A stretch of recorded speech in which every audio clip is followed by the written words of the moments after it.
شبكت لحد دلوقتي 11 وحدة. الوحدة الأخيرة دي كده رقم 11. شبكتها كده بنفس الطريقة لحد ما وصلت للزاوية الأخيرة. تمام. هشتغل بقى ازاي بعد كده؟ يعني آخر حاجة عملتها الاتنين سلسال، وبعد كده غرزة الحشو اللي هي في الزاوية دي. تمام. دلوقتي بقى هعمل 3 سلسال، وهروح لل6 سلسال دول واشتغل كده جواهم غرزة حشو.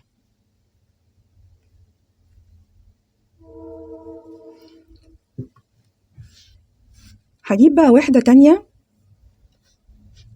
وهشبكها كده بنفس الطريقة، مش هشتغل بالخيط كده يعني اروح للاخر، لا، انا دلوقتي عايزة اشبك بقى صف تاني من الناحية التانية، بس هبتدي من تاني وحدة. يعني مش هجيب الوحدة دي احطها قصاد الوحدة دي، لا، هسيب الوحدة دي قصادها فاضي. انا عايزة الوحدة دي تكون هنا كده. تمام. بداية من هنا. فهعمل ايه؟ هلف الشغل كده عشان بس اقدر املك وانا شغالة.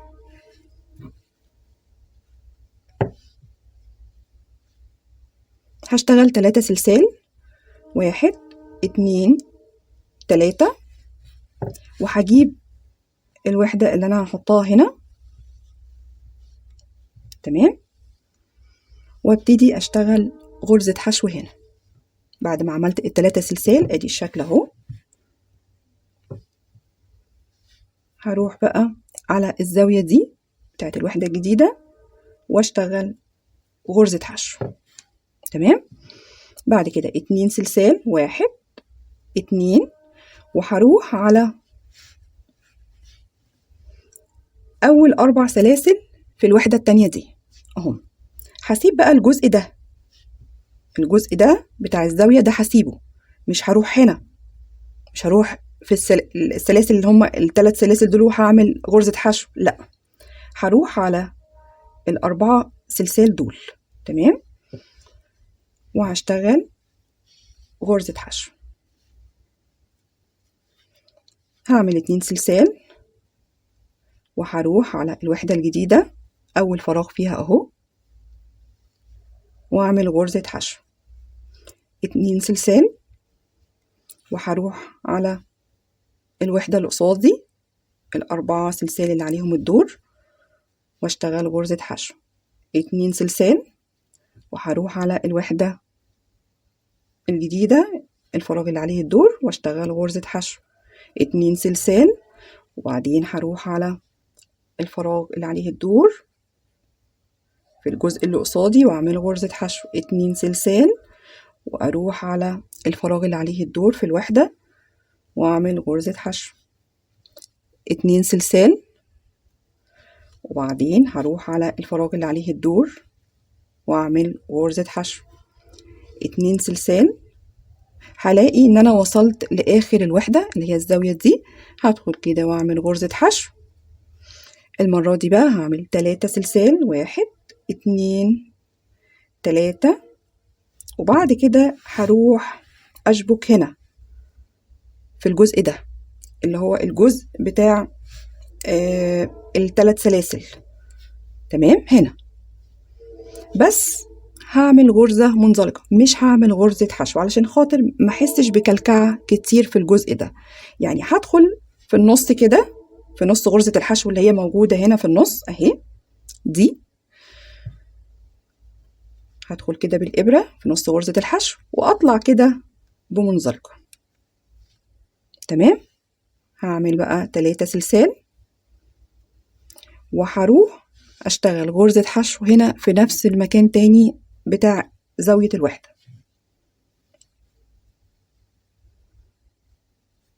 هوريكم برضو الشكل عشان خاطر يبقى الامور واضحة اهو. دلوقتي بقى هعمل 4 سلسال، 1 2 3 4، وهروح على الفراغ اللي عليه الدور واشتغل غرزة حشو. 4 سلسال، 1 2 3 4، وأروح على الفراغ اللي عليه الدور واشتغل غرزة حشو. 4 سلسال، وأروح على الفراغ اللي بعد كده واشتغل غرزة حشو. 4 سلسال، واروح على آخر حاجة معايا اللي هي الزاوية دي واشتغل غرزة حشو. طيب بعد كده هشتغل بقى 6 سلسال، 1 2 3 4 5 6، وهجيب واحدة جديدة وهبتدي احط الوحدة دي هنا كده. تمام. خلاص بعد ما عملت ال6 سلسال دول هروح على الزاوية بتاعة الوحدة الجديدة وأعمل غرزة حشو، بعدين 2 سلسال، وهشبك بقى هنا، هشبك الاتنين كده مع بعض وأنا شغالة. هجيب بس الشغل كده عشان أملك وأنا شغالة. هروح على ال4 سلسال دول وأعمل غرزة حشو، 2 سلسال، أروح على الفراغ اللي بعد كده في الوحدة وأشتغل غرزة حشو، 2 سلسال، بعد كده أروح على الفراغ اللي بعد كده وأعمل غرزة حشو، 2 سلسال، وأروح على الفراغ اللي في الوحدة وأعمل غرزة حشو، 2 سلسال، وأروح على الفراغ اللي قدامي اللي هما 4 سلسال وأدخل جواهم كده وأعمل غرزة حشو، 2 سلسال، وأروح على الفراغ اللي بعد كده وأعمل غرزة حشو، 2 سلسال، وأروح على الفراغ اللي قدامي هلاقيه إن هو آخر فراغ أهو. تمام. وأعمل 2 سلسال وأروح على الزاوية أهي وأعمل غرزة حشو. هوريكم برضو الشكل عامل إزاي أهو.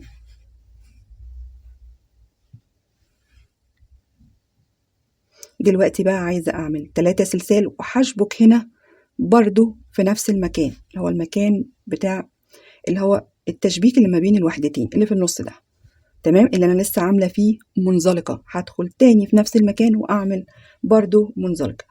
أعمل بس الأول 3 سلسال، 1 2 3، وهروح على نفس المكان اللي كنت عاملة فيه منزلقة، هدخل برضو في النص كده في نص غرزة الحشو واعمل برضو منزلقة، اقفل بمنزلقة واعمل بقى 3 سلسال، 1 2 3، وهرجع تاني للزاوية دي واعمل غرزة حشو.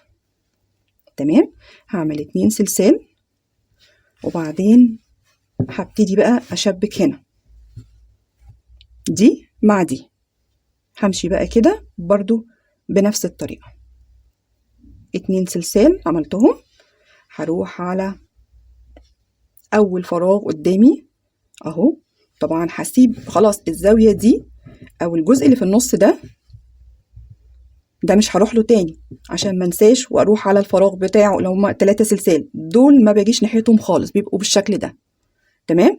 هروح بقى على ال4 سلسال اللي هما في بداية الوحدة دي.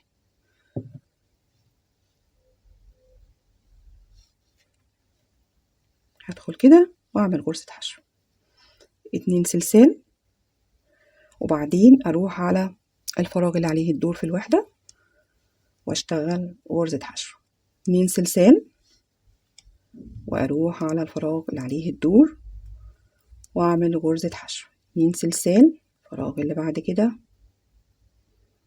غرزة حشو، 2 سلسال، واروح للفراغ اللي قدامي واعمل غرزة حشو، 2 سلسال، بعد كده اجي للوحدة اللي قدامي دي واعمل غرزة حشو، 2 سلسال، وبعدين هلاقي اخر فراغ اهم ال4 سلسال هشتغل جواهم غرزة حشو، وبعدين اشتغل 2 سلسال، هكون وصلت للزاوية بتاعة الوحدة دي، هدخل كده واعمل غرزة حشو. هشتغل المرة دي بقى 3 سلسال، لان انا كده وصلت للزاوية وعاوزة اشبك هنا الجزء ده اللي انا بشبك فيه بمنزلقة. هدخل كده جوه غرزة الحشو واقفل كده بمنزلقة، وبعدين اشتغل 3 سلسال، وبعدين ارجع تاني للزاوية دي، ادخل تاني في نفس المكان واعمل غرزة حشو. تمام اهو، هي دي الشكل عندي. دلوقتي بقى هكمل، هشتغل 4 سلسال وغرزة حشو، 4 سلسال وغرزة حشو، 4 سلسال وغرزة حشو، 4 سلسال وغرزة حشو، لحد ما اوصل هنا للزاوية دي.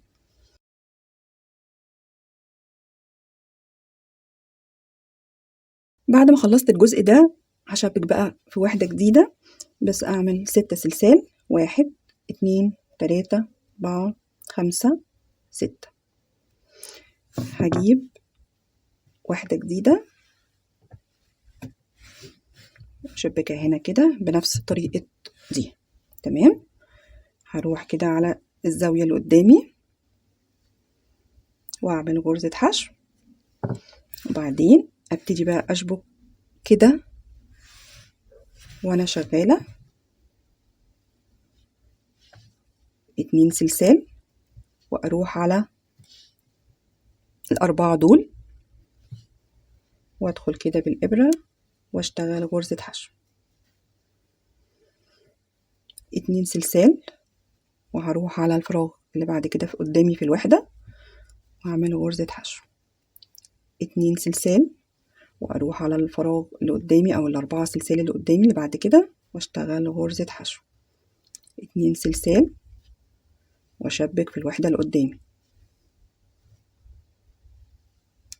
2 سلسال، بعدين اروح على ال4 سلسال اللي قدامي واشتغل غرزة حشو، 2 سلسال، بعد كده ادخل في الفراغ ده واشتغل غرزة حشو، 2 سلسال، واروح على الفراغ اللي قدامي واعمل غرزة حشو، 2 سلسال، هلاقي نفسي وصلت لاخر فراغ اللي هو بتاع الزاوية ده واعمل غرزة حشو. المرة دي بقى هيبقى 3 سلسال واشبك هنا في النص بمنزلقة. اشتغل الاول 3 سلسال، 1 2 3، واروح على غرزة الحشو ادخل كده في النص واقفل هنا كده بمنزلقة، وبعدين 3 سلسال، ارجع بقى للزاوية دي تاني وادخل كده اعمل غرزة حشو. انا قفلت الجزء ده اهو. دلوقتي بقى هعمل 2 سلسال وهروح اشبك في ال4 دول اللي هما بتوع الوحدة او اول 4 سلاسل في الوحدة اللي عليها الدور. هعمل 2 سلسال واروح اعمل هنا غرزة حشو، 2 سلسال، وبعدين هروح على الفراغ اللي بعد كده واعمل غرزة حشو، 2 سلسال، واروح على الفراغ اللي عليه الدور في الوحدة اللي قدامي واعمل غرزة حشو، 2 سلسال، واروح اشبك في الوحدة،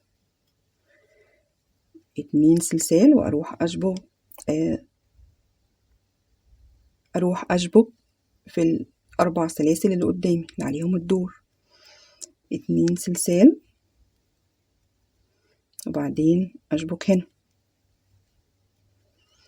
2 سلسال، واشبك كده في الفراغ اللي قدامي، 2 سلسال، هشبك هنا في الوحدة في اخر الوحدة الزاوية انا وصلت لها، وهنا بقى اللي بشتغل 3 سلسال واروح اشبك بمنزلقة في غرزة الحشو اللي هنا. تمام، 3 سلسال واروح على الجزء ده ادخل كده في غرزة الحشو في النص كده واشتغل منزلقة، 3 سلسال، وبعدين ارجع تاني للزاوية دي واشتغل جواها غرزة حشو. هشتغل برضو هنا بنفس الطريقة 4 سلسال وغرزة حشو، 4 سلسال وغرزة حشو، 4 سلسال وغرزة حشو، 4 سلسال وغرزة حشو، لحد ما اوصل للزاوية دي.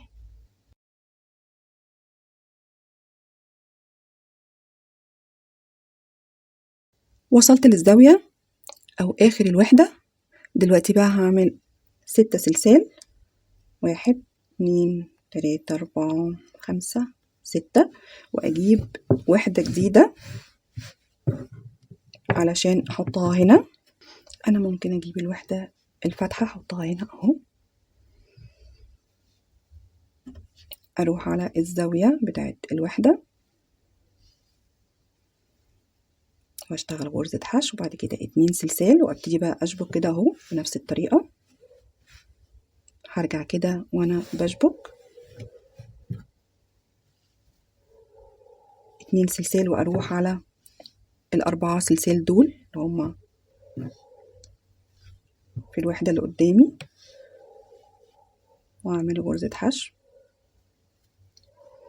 بعدين 2 سلسال، واروح على الفراغ اللي قدامي هنا اعمل غرزة حشو، 2 سلسال، واروح على الفراغ اللي بعد كده اشتغل غرزة حشو، 2 سلسال، الفراغ اللي قدامي غرزة حشو، 2 سلسال، بعدين الفراغ اللي عليه الدور اعمل غرزة حشو، بعدين 2 سلسال، واروح على الفراغ اللي في الوحدة،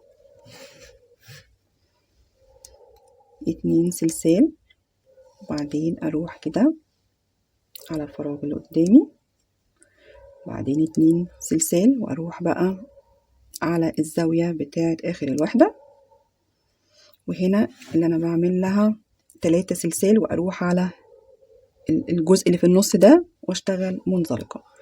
هشتغل الاول 3 سلسال، واروح على المكان في النص كده ادخل بالابرة واعمل منزلقة، بعدين 3 سلسال، بعدين ارجع تاني هنا لنفس الزاوية دي واشتغل غرزة حشو. دلوقتي بقى 2 سلسال، واروح اشبك في ال4 دول اللي هما في اول الوحدة اللي عليها الدور. اعمل الاول 2 سلسال، وبعدين اروح على ال4 اللي قدامي دول اشتغل غرزة حشو، 2 سلسال، واشبك كده في الفراغ اللي قدامي، 2 سلسال، بعدين اروح على ال4 سلسال دول واعمل غرزة حشو، 2 سلسال، بعدين اجي هنا في الفراغ ده واعمل غرزة حشو،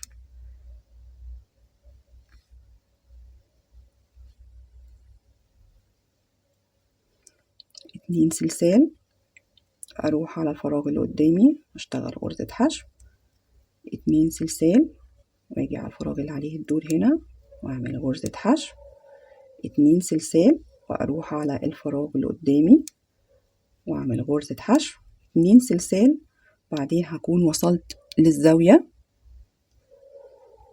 واشتغل غرزة حشو. هنا بقى بشتغل 3 سلسال، وبروح اعمل منزلقة هنا الجزء اللي في النص ده،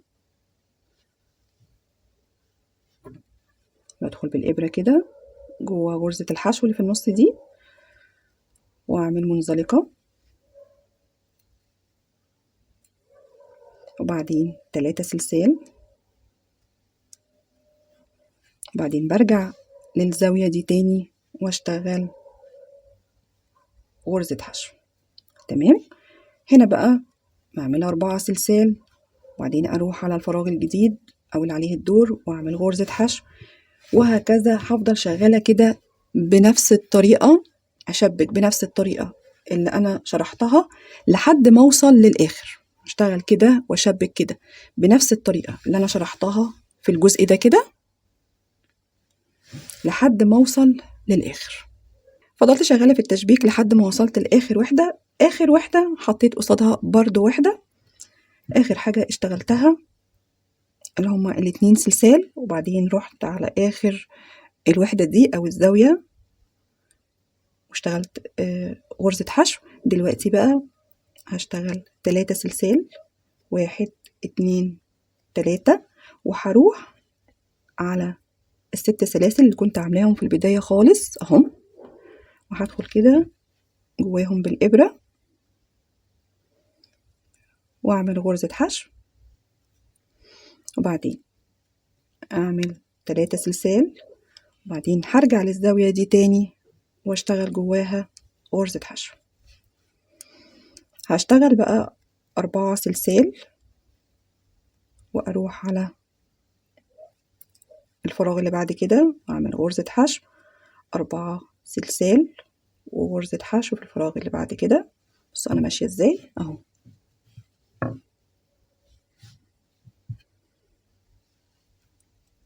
4 سلسال واروح على الفراغ اللي بعد كده واعمل حشو،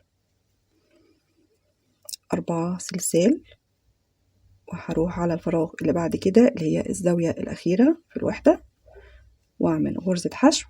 هنا بقى هعمل 6 سلسال، 3 4 5 6، وهدخل في نفس المكان تاني واشتغل غرزة حشو.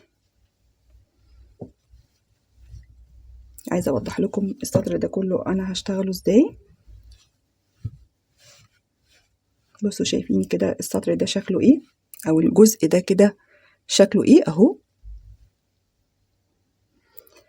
هشتغل بقى 4 سلسال وادخل اعمل غرزة حشو في فراغ، 4 سلسال وغرزة حشو، 4 سلسال وغرزة حشو، 4 سلسال وغرزة حشو في اخر زاوية اهي. بعد كده 3 سلسال وغرزة حشو في النص هنا، تمام. بعدين 3 سلسال، وبعدين غرزة حشو هنا، وبعدين اكمل برضو بنفس الطريقة. هشتغل الجزء ده كده قدامكم،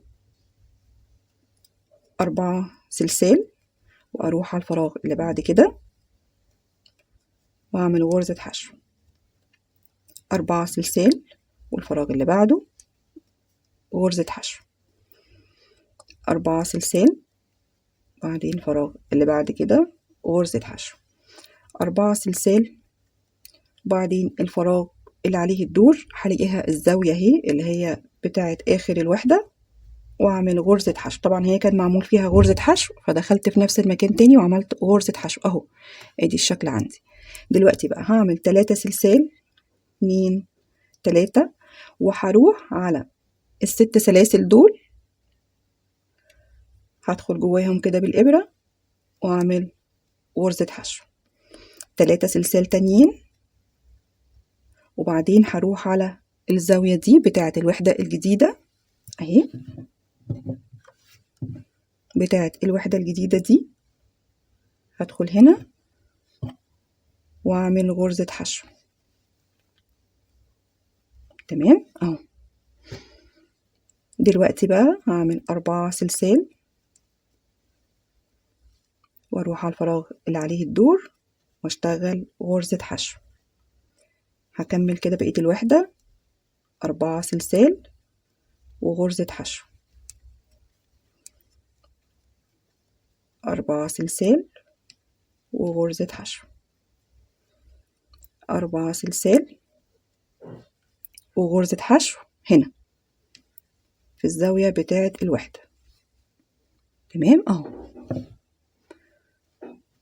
هنا بقى عشان انا وصلت للجزء اللي هو بتاع ال6 سلسال واللي هو ما بين الوحدة والتانية، الجزء اللي في النص ده هو ده اللي بعمل فيه 3 سلسال واروح على الفراغ بتاع ال6 سلاسل واعمل غرزة حشو، بعدين 3 سلسال واروح على الزاوية دي وادخل كده جواها واعمل غرزة حشو. هفضل شغالة كده السطر ده كله بنفس الطريقة، يعني السطر ده كله عبارة عن سلاسل بنفس الطريقة. 4 سلسال وأدخل في الفراغ، 4 سلسال وأدخل في الفراغ غرزة حشو، بعدين 4 سلسال وأدخل في الفراغ، و4 سلسال وأدخل في الفراغ. هكون وصلت هنا للزاوية دي. طبعا هي اوريدي معمول فيها غرزة حشو، بدخل تاني في نفس الزاوية وأعمل غرزة حشو، وبعد كده أكون وصلت لل6 سلسال، الفراغ اللي ما بين أو الجزء اللي هو ما بين الواحدة والتانية. فبعمل هنا 3 سلسال وأدخل جوه ال6 سلاسل دول وأشتغل غرزة حشو، بعدين 3 سلسال، وبعدين أدخل هنا في الزاوية بتاعة الوحدة الجديدة، وهكذا هشتغل السطر ده كله بنفس الطريقة. فضلت شغالة في السلاسل لحد ما وصلت للوحدة اللي قبل الأخيرة. أنا بالظبط هنا في الجزء اللي هو ما بين الوحدة دي والوحدة دي. عايزة أوريكم الشكل عامل إزاي أهو. آخر حاجة اشتغلتها ال3 سلسال، وبعدين اشتغلت غرزة حشو جوه ال6 سلاسل دول. تمام، مش هوصل للآخر، وبعدين هروح بقى على وحدة تانية أجيبها وأشبكها هنا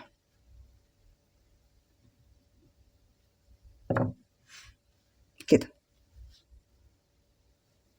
يعني المفروض اللي أنا هعمله دلوقتي هشتغل 3 سلسال وهروح أشبك في الزاوية دي. ألف بس كده الشغل عشان أقدر أملك يعني الشغل وأنا بشبك.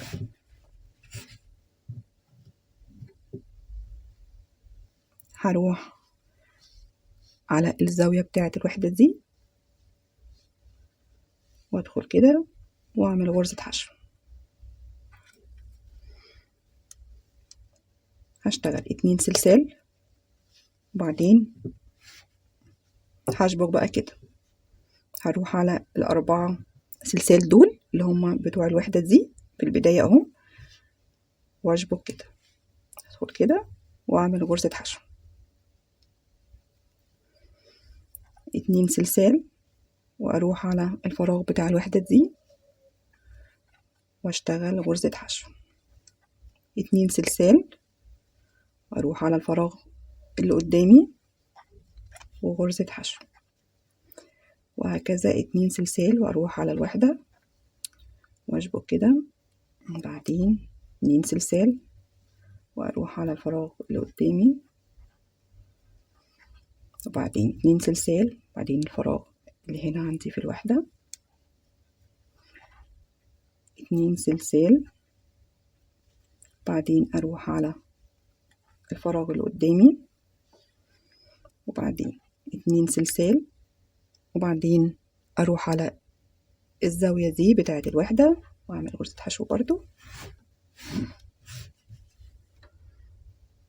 تمام، دلوقتي بقى هعمل 3 سلسال علشان خاطر اروح اشبك هنا في الجزء ده اللي في النص ده. هشبك في غرزة الحشو اللي في النص دي بمنزلقة. اعمل الاول 3 سلسال، 1 2 3، واروح على غرزة الحشو وادخل كده في النص واقفل كده بمنزلقة. 3 سلسال، وبعدين هروح على نفس الزاوية دي تاني وادخل كده اعمل غرزة حشو. تمام، الشكل كده. دلوقتي بقى 4 سلسال وادخل في الفراغ، 4 سلسال وادخل في الفراغ، وبعدين 4 سلسال وادخل في الفراغ، و4 سلسال وادخل في الفراغ. طبعا لما بدخل في الفراغ بعمل غرزة حشو. الاول 4 سلسال وادخل في الفراغ اعمل غرزة حشو، وهكذا لحد اخر السطر.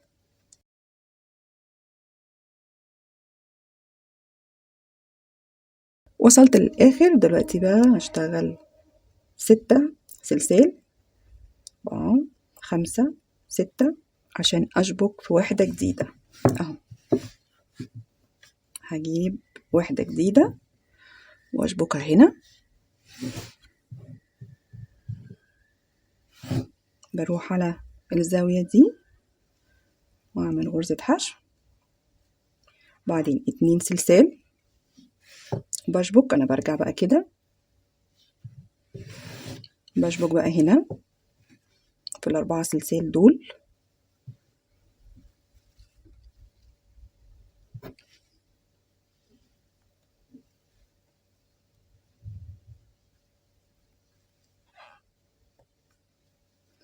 اتنين سلسال، وبعدين بروح على الفراغ اللي بعد كده هنا واعمل غرزة حشو. 2 سلسال، وبعدين بروح على الفراغ او ال4 سلسال اللي عليهم الدور واشتغل غرزة حشو. 2 سلسال، واروح على الفراغ اللي عليه الدور هنا في الوحدة واشتغل غرزة حشو. 2 سلسال، اروح على ال4 سلسال اللي عليهم الدور واشتغل غرزة حشو. 2 سلسال، وبعدين اجي على الفراغ اللي عليه الدور في الوحدة. 2 سلسال، بعدين اروح على ال4 سلسال اللي عليهم الدور واعمل غرزة حشو. 2 سلسال، بعدين هكون وصلت للزاوية هنا، ادخل كده واعمل غرزة حشو. بعدين اعمل 3 سلسال لان انا هنا وصلت كده للجزء ده، فبعمل 3 سلسال بدخل هنا بمنزلقة في النص، وبعدين اعمل 3 سلسال تانيين، بدخل في النص كده واعمل منزلقة، بعدين 3 سلسال تانيين،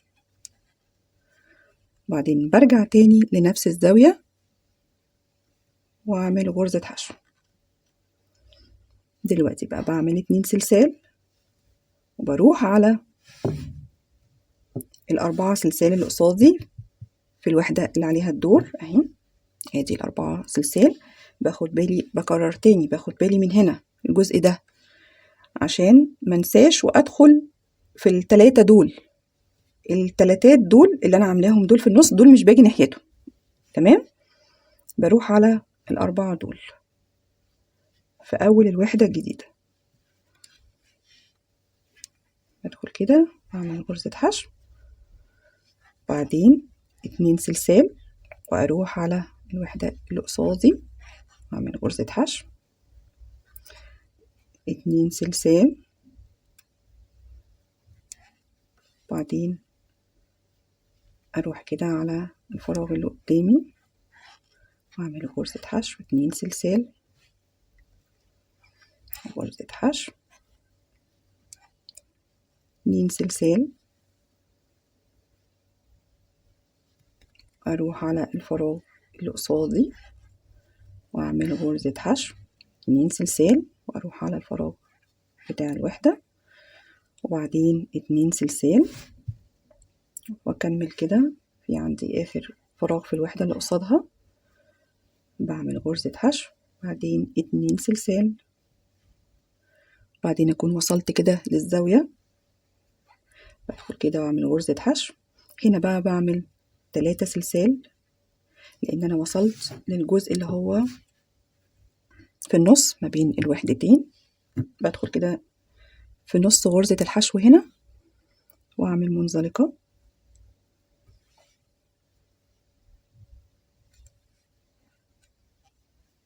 وبعدين بعمل كمان 3 سلسال وارجع للزاوية دي تاني واشتغل غرزة حشو، بعدين بعمل 4 سلسال واروح على الفراغ الجديد واشتغل غرزة حشو. هوريكم الشكل عشان ما تتلخبطوش مني اهو. هشتغل بقى 4 سلسال وادخل الفراغ اللي بعد كده، وبعدين 4 سلسال وادخل في اخر فراغ.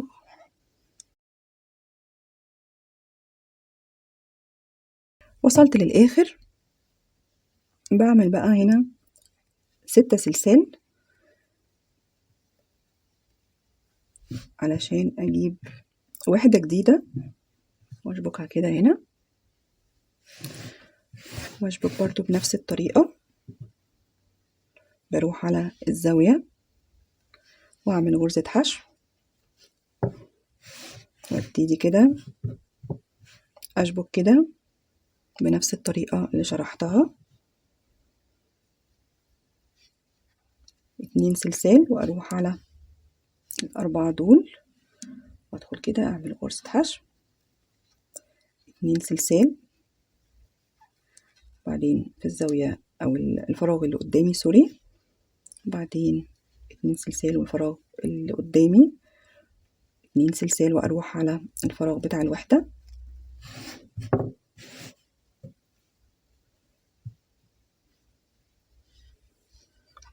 اتنين سلسال، واروح على الفراغ اللي قدامي 2 سلسال، الفراغ اللي بعد كده 2 سلسال، اروح على الفراغ اللي قدامي 2 سلسال، وهكون وصلت للزاوية بتاعت اخر الوحدة. هنا بقى بشتغل 3 سلسال، واروح على الجزء ده اللي هو في النص، بدخل كده بالإبرة جوه غرزة الحشو واعمل منزلقة، وبعدين اعمل 3 سلسال، وبعدين برجع للزاوية دي تاني واعمل غرزة حشو، وبعدين 2 سلسال، واخد بالي برضو من الجزء ده. خلاص كده انا خلصته، بروح اشبك على طول هنا، ما بشبكش هنا، بشبك هنا ال4 سلسال اللي هما في بداية الوحدة الجديدة، بدخل كده واعمل غرزة حشو و2 سلسال، واشبك هنا كده، وهكذا هشبك الوحدة دي بنفس الطريقة كده اللي انا شرحتها في الجزء ده. تمام، اخلص الوحدة دي واروح على وحدة تانية اشبكها بنفس الطريقة، هفضل شغالة كده اشبك في الوحدات لحد ما اوصل برضو للاخر.